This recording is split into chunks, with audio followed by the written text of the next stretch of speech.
Assalamualaikum warahmatullahi wabarakatuh. Saya Nur Atika binti Ahmad Sapawi, bernombor metrik 255598. Hari ini akan membentangkan tentang tajuk kajian penyelidikan saya yang bertajuk Faktor-faktor yang mempengaruhi minyak sawit mentah di Malaysia. Mengapa saya memilih tajuk kajian penyelidikan ini adalah kerana kepesatan industri ini telah memberi impak yang sangat baik terhadap pertumbuhan ekonomi negara di mana ia telah berjaya menyumbang kepada pendapatan ekspor negara sebanyak 78 bilion pada 2017. Minyak sawit ini diiktiraf sebagai salah satu sumber minyak sayuran yang paling produktif, bukan sahaja menembusi pasaran dunia, malah memenuhi sebahagian daripada keperluan bekalan makanan global. Berdasarkan perkembangan semasa, Malaysia dan Indonesia adalah antara negara pengeluar terbesar pasaran minyak kelapa sawit dunia, iaitu kira-kira 85% minyak sawit dunia. Kedua-dua negara telah menyumbang sektor pemakanan dunia, terutamanya bagi pasaran India, Eropah, China dan Amerika. Namun, industri minyak sawit Malaysia menghadapi cabaran kerana terdapat negara lain yang juga merupakan antara negara pengeluar utama minyak sawit dunia, iaitu Indonesia. Menurut bekas Menteri Industri Utama Teresa Kok berkata, Malaysia perlu bersaing dengan Indonesia yang memasarkan komoditi itu pada harga lebih rendah. Malahan, minyak sawit Malaysia terus terjejas oleh tindakan Kesatuan Eropah yang bertindak memboikot komoditi itu dan sekatan tarif dan bukan tarif yang bertujuan untuk menghadkan penembusan pasaran tempatan mereka, dan ini memberikan impak kepada harga pasaran minyak sawit mentah di Malaysia. Di samping itu, sektor minyak sawit mentah Malaysia telah menghadapi kejatuhan harga yang drastik, contohnya pada tahun 2008 yang dicatatkan daripada harga RM700 setan ke RM300 setan disebabkan oleh kelembapan ekonomi di seluruh dunia, dan ini telah menyebabkan negara utama pengimport minyak sawit mengurangkan pembelian minyak sawit. Pernyataan masalah mengenai tajuk kajian ini adalah pertumbuhan penduduk meningkat, ekonomi berkembang pesat dan peningkatan pengeluaran biodiesel menyebabkan permintaan global untuk minyak sawit mengalami perubahan yang ketara terhadap harga minyak sawit.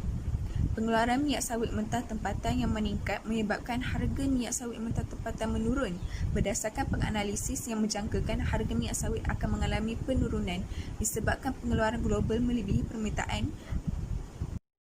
Menurut pengarah eksekutif ISTA Milk GmbH Oilware, Thomas Milk berkata pengeluaran minyak sawit global meningkat kepada 70.8 juta tan pada 2018 daripada 67.87 juta tan pada tahun sebelumnya, yang mana sebahagian besar dipacu oleh pengeluaran dari Indonesia yang berjumlah 38.8 juta tan.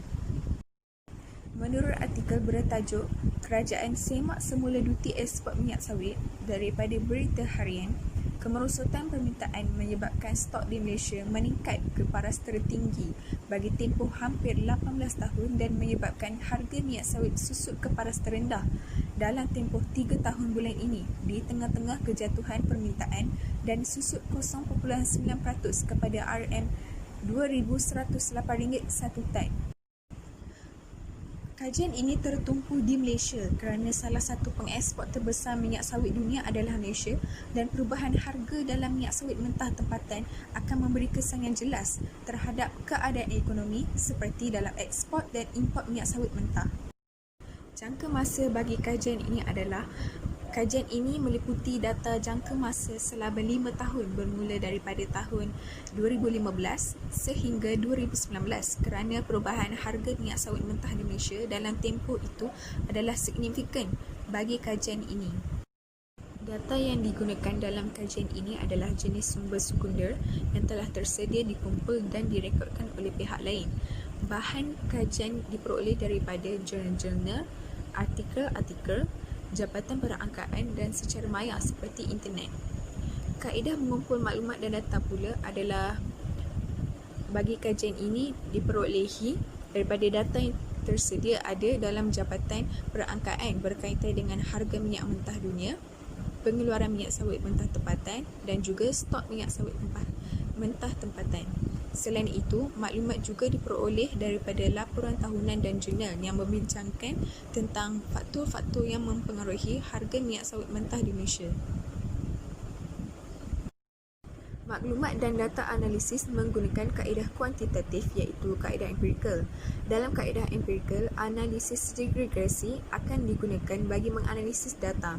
Analisis regresi digunakan untuk mengukur darjah atau kekuatan hubungan antara harga minyak mentah dunia, pengeluaran minyak sawit mentah tempatan dan juga stok minyak sawit mentah tempatan. Kajian ini akan menggunakan aplikasi regresi dalam memproses data. Pemprosesan maklumat dan data dengan aplikasi ini menggunakan komputer dan berisian Microsoft Excel. Sekian itu saja daripada saya. Terima kasih.